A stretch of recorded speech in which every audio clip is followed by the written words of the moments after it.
My name is Monk Groh, and we're in the Phileas Jazz Archive at Hamilton College. I'm very pleased to have Janice Sigel here.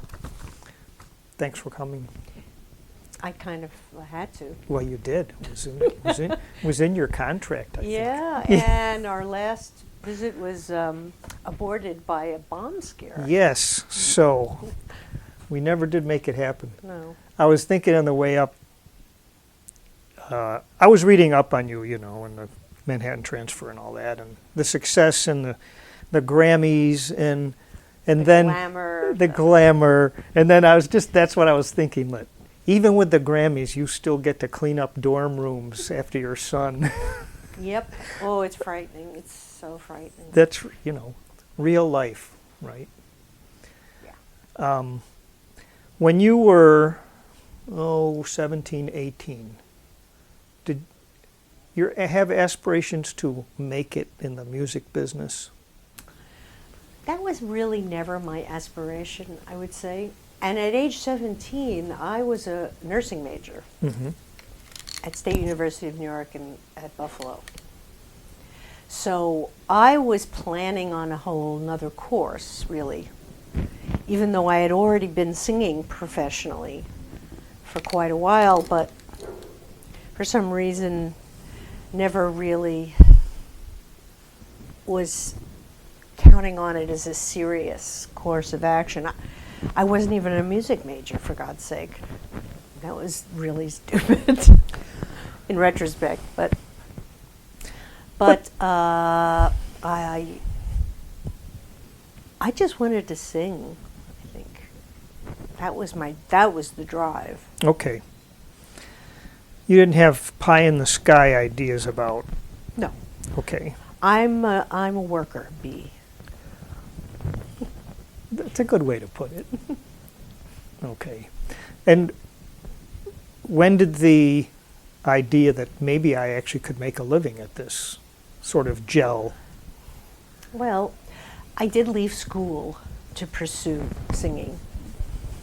And even then, I was prepared and happy to struggle, and really, I left school and started or reinvigorated my girl group, then called Laurel Canyon, and I moved to Binghamton, New York, and I got a day job as a teacher's aide with handicapped children, and some were autistic and really responded to music.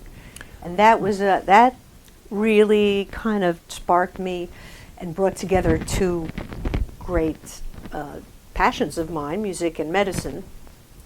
So that was very cool. And at night we would play. We would practice, and we would. One of the girls was going to college. She was going to Harper, and I just did what I could to scrape along. Mm-hmm. So when I think it was really when the Manhattan Transfer was starting that I thought, hey, this could really be something. But that was never my focus, honestly. Okay.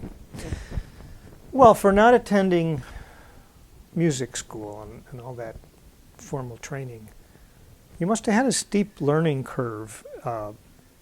Let me just play something here and ask you about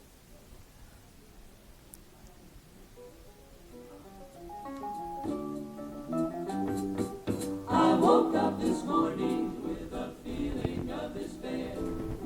I looked for my pussy, but my pussy wasn't there. Now, you are credited as the arranger. Yes, Vocal I am. arranger. Mhm. Well, how did you learn to do that?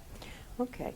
I'm amazed that you picked that tune and not like Blues for Pablo or Four Brothers or any of the other things that I arranged.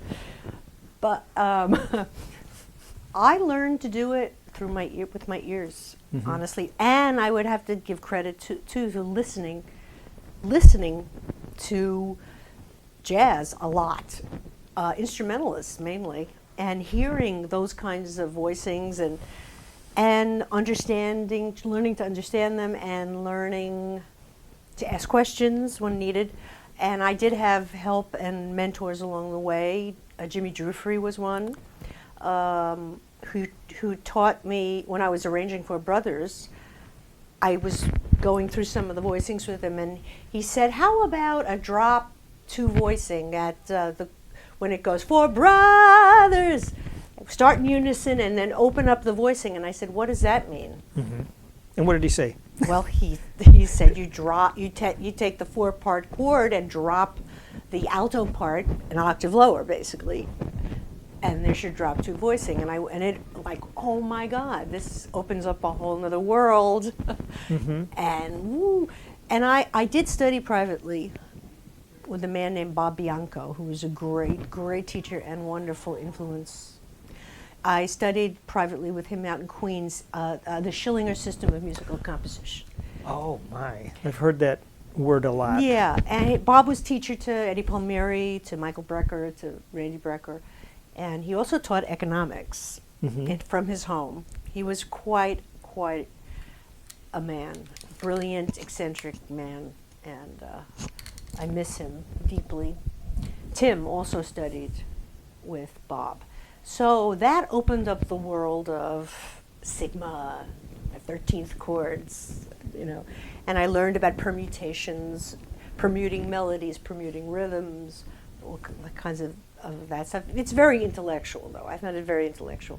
But I never took like Theory 101. So I'm like, there were major like holes in my musical education. But as far as like going back to our first album, Manhattan Transfer, I arranged Candy. I arranged, what else did I arrange? Oh, you Can Depend on Me, probably. But it was by ear. And how did you present the parts to your cohorts? In the beginning, I wrote everybody's part out individually. Which must have been tedious, right? It was very tedious, but I loved it, and I did it.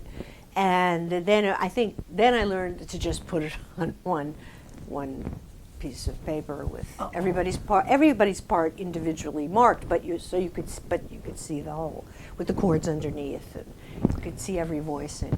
That helps the singers, doesn't it, to be able to see what I think everybody's so. doing? I mean, especially as an inner part. I like to see it. That helps me learn, actually, because I'm visualizing the part in my mind, written, usually. If it's a really complex inner part. And the inner parts are usually harder to sing than the outer parts, aren't they? Well, there's the melody. Yeah.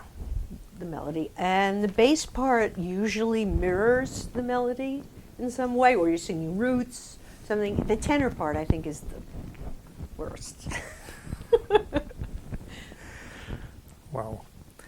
Okay, so you write an arrangement, and that moment that you first hear it back.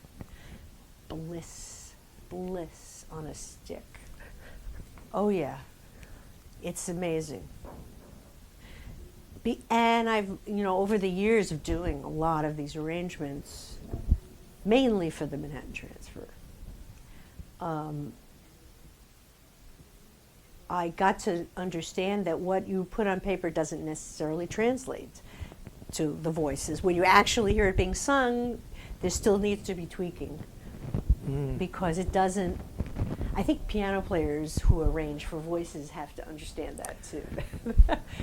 When you're singing words and things have to make sense, and you have to breathe, because pianists don't have to breathe, that it takes a certain kind of pianist to arrange for voices. And when you write it down on paper, you need to hear it. Yeah. Because there's inevitably some things that have to be tweaked. Were you writing the male parts in bass clef? Yes. Okay. So the look of it was true. Absolutely. Yeah. As sounded. As sounded. Yes. Yeah.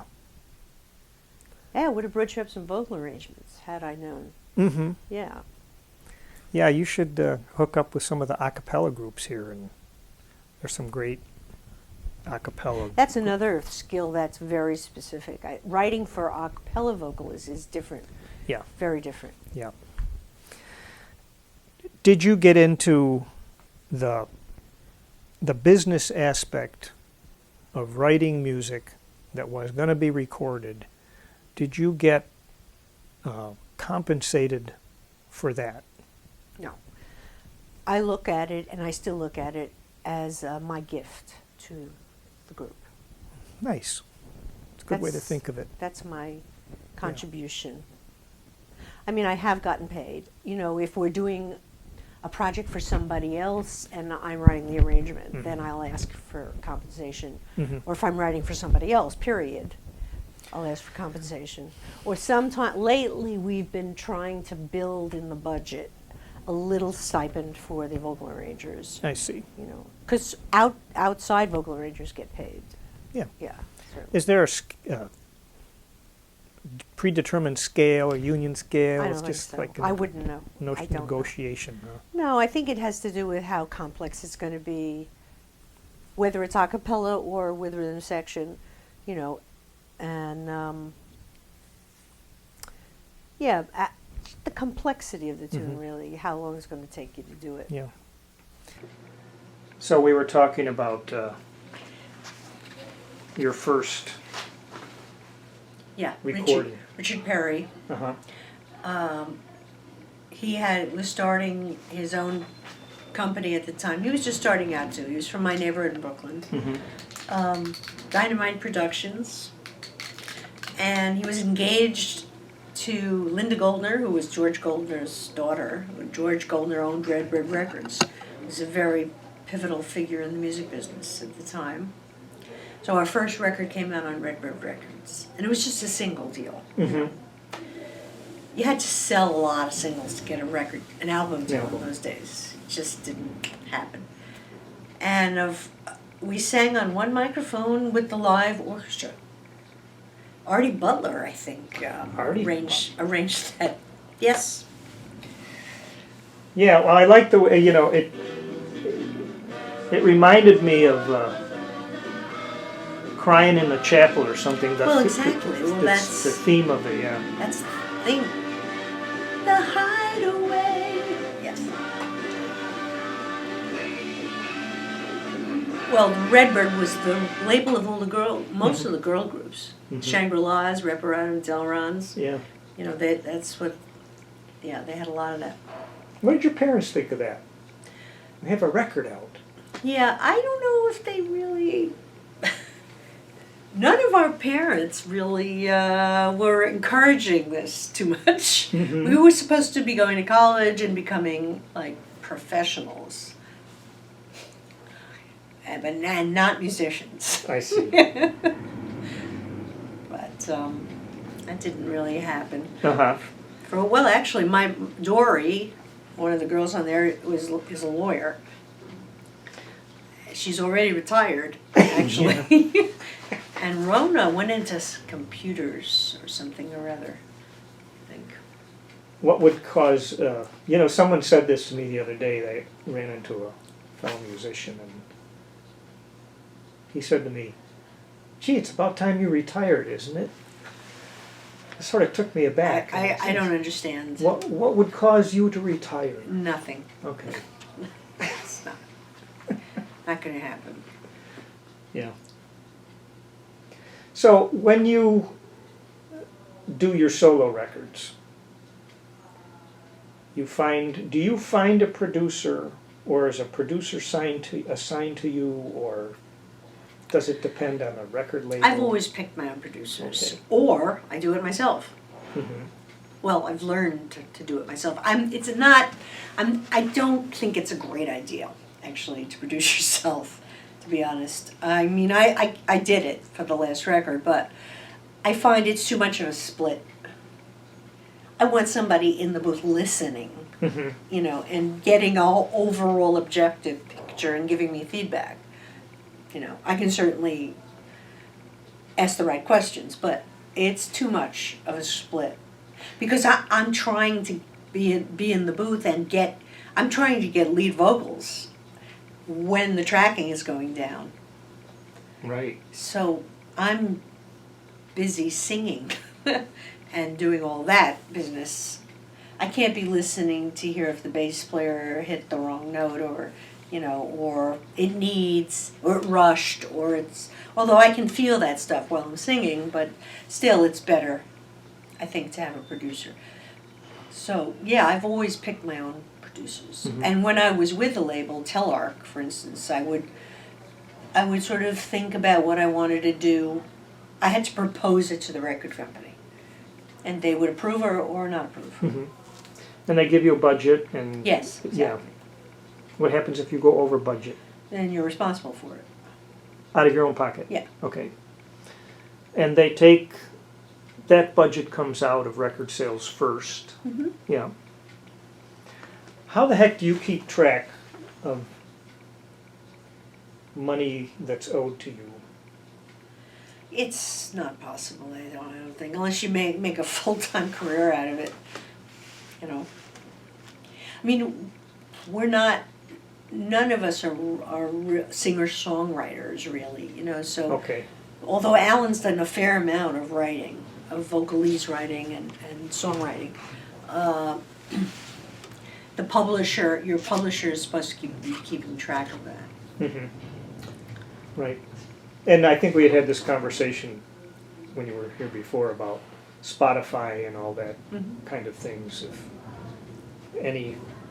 anybody in the group is getting anything from that. Mm. Does it aggravate you? Or is it not worth being aggravated about? And I think it's not worth it, honestly. I have other things to think about. Okay. Let me play another little thing for you here.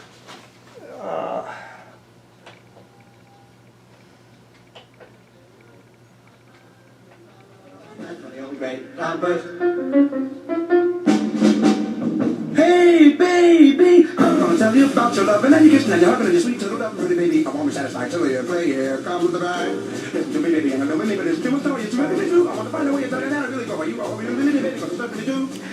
Kills me. Yep. Oh, yes. He's the greatest. So you've Oh, had... darling, really falling. Yeah. You can do it if you No, want. no, no. You've had quite a productive relationship with John. Yes, I would say. Yeah. How did you get connected? Well, we've been doing his stuff from the very beginning, honestly. I mean, and certainly we were aware of vocalese. For the first album, Tim and I wrote a vocalese to You Can Depend on Me. In the style, influenced certainly by Leroy Hinkson Ross, and John in particular. But we didn't really meet John and start a relationship till Birdland happened. We had originally commissioned Eddie Jefferson to write the lyric. And Eddie was murdered, tragically. And we asked, after a time went by, we asked his widow if he had left anything behind in his papers, any start of a lyric or any, and she said no, so we called John. And that was that. That was the beginning of the beautiful friendship. And he's very dear to us. Mm-hmm. Writing the arrangement, is it one of your favorites? The vocal?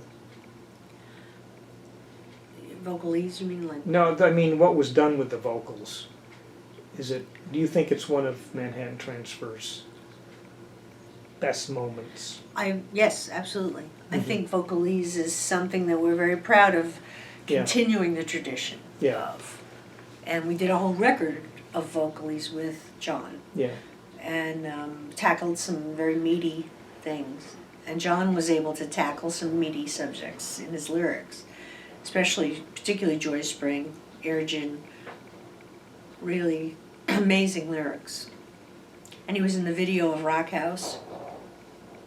And he was in the video of Night in Tunisia. Mhm. Yeah. And whenever we can perform with John, it's always a blessing. It's wonderful. How's he doing these days? I think he's doing fine. Yeah. I think for whatever, 93, 94, he's a little frail, Mm-hmm. and the last time I saw him, I believe we had dinner. He's always a delightful dinner companion, He has a lot to say about a lot and of he's got subjects. a lot to say. He does.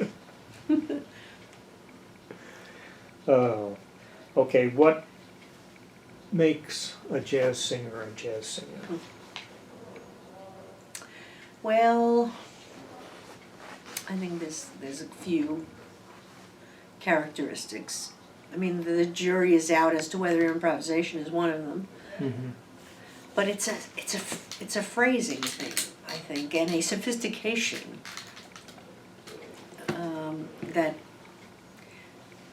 is one of the characteristics, I think, of a jazz singer. And there's a truth to it, you know. It's a funny subject. I think a jazz singer would be one that is a musician, really more of a musician than just a singer. I mean, because you have to be inside all of these chords and understand what's going on, how the melody relates to the chordal structure that's going by, how to play within it.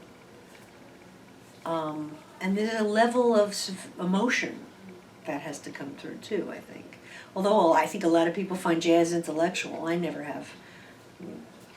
I always found that it moved me. Even stuff that was wildly intellectual, you know, like free jazz and, you know,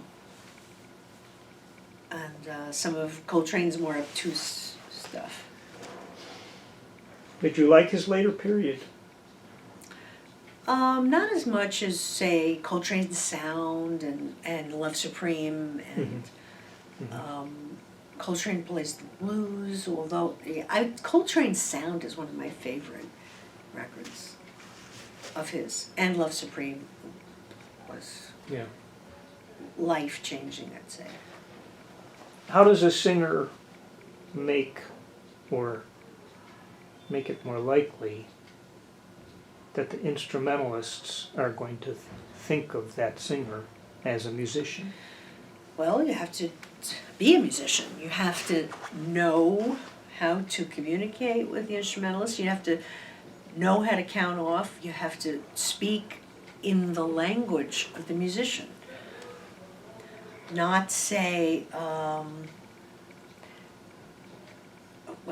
just not know how to talk about the structure of a tune and know what you want, and being able to direct without being bossy, of course, but know how to you have to know what you're doing, for goodness sake. I mean, when you're tackling something like improvising or even just singing a standard, you have to come in knowing the melody. You'd be surprised how many kids in high school and college level even come in to sing a song and they don't know the melody. Why would they say they know it? Maybe, I don't know, maybe they don't think it's important, or they can make up their own or something. I okay. don't know. Right. I don't know. Uh-huh. Well, how about the really just nitty-gritty things of knowing your keys and having... Oh yeah, there's your a own- whole list of things that you really should know before you get up on a bandstand. Give me a couple if you don't mind. Well, you should know how to count off a tune Mm-hmm. in the feel that you want. See? Ominous. In this time signature that you want, in the tempo that you want. One of the most horrible things I think you can ever do is if a tune starts and it's too slow, to turn around and start, you know, that's not cool at all. I think you have to know how to end a tune. I mean, there's different ways you can do it. you have to be ready for there are certain turnarounds that are Mhm. very, standard. Yeah. And you have to be able to direct that.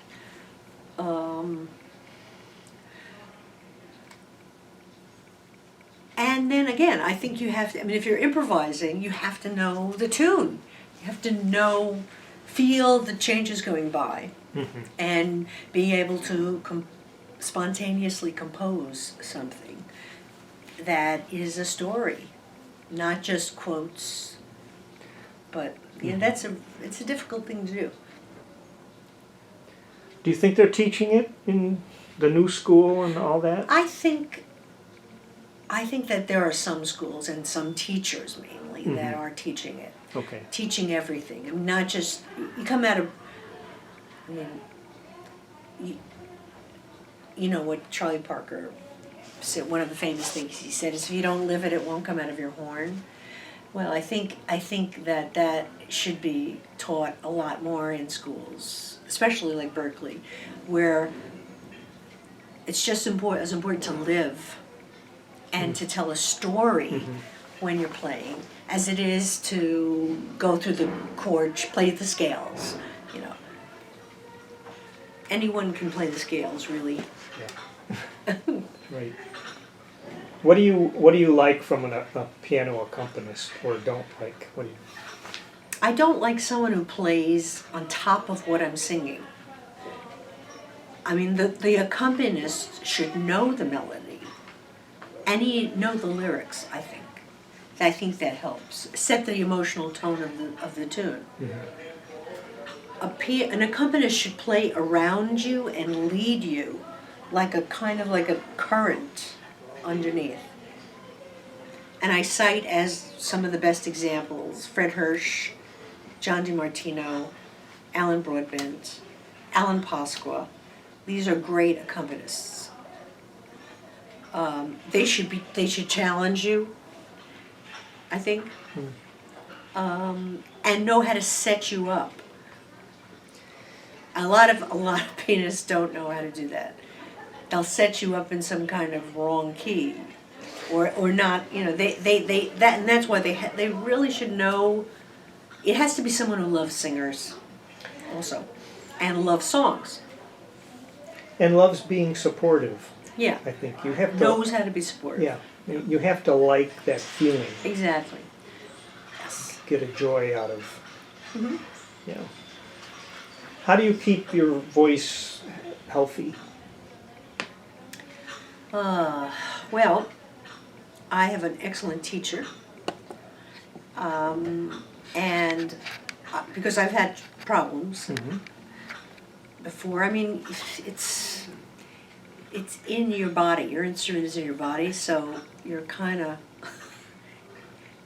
it sort of defines how you have to treat yourself, I think. I mean, there's no smoking. I mean, I don't smoke. I used to smoke. I stopped smoking because I said to myself, do I want to smoke or do I want to have my voice at age 70 or 75? So I stopped smoking.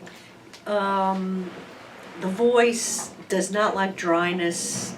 It doesn't like dust. It doesn't like to talk too loud. You have to be wary and aware of a crowded, noisy space and how loud you're talking, that kind of stuff. You have to be careful. But that airplanes are just hotbeds of infection. So, you have to keep the cords moist, warm. I warm up a half hour before I sing. I mean, to me, it's about technique, too. Proper technique, breathing. Cardiovascular work I do 5 times a week, at least. And I sing with my whole body, so, and then there's the traveling. So, I mean, you have to have stamina for that as well. And singing requires a lot of stamina. It really does. And to me, the goal is to have the technique developed to a point where I can have choices in how I want to sound. If I'm singing a Brazilian piece, I can sing with a light breathy tone with no vibrato if I want.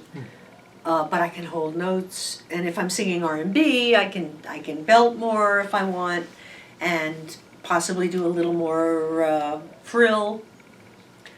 And if I'm singing a harmony part, also that calls for no vibrato, really, because vibrato I think is the enemy of chords sounding. You know, if you listen to the great vocal groups, there isn't a lot of vibrato because the vibration changes the pitch, and you have a mess. If everybody's using vibrato, I think the less vibrato you have, the purer the chord Yeah. sound. They say the same thing about a saxophone section. Well, of course. Makes Unless you total want to be like sense. Guy Lombardo. And, Yeah, and it's sweet and corny. yeah, right. The sweet sound. I wanted to throw out a name at you of Joel Dorn. Yeah, he is one of the great ones. Really, I sought him out. When I was about to do my first solo record for Atlantic in 81, I gave some thought to it, and I thought, well, I'm just going to go through my collection and see who I like, and I picked out like Roberta Flack's record, and there was Bette Midler's first record, and there was some other things, and the Neville Brothers, and then Freddie Hubbard, and then this and that and this from Atlantic, and I went, I think Joel Dorn might be a good guy to talk to. So I made a cassette, that's how long ago it was, of tunes that I wanted to do, and he was very intrigued by it because it was very eclectic, and that's what he likes. And I had things by the Dixie Hummingbirds on there, and I had vocalese, and I had some pop things, and he liked that a lot.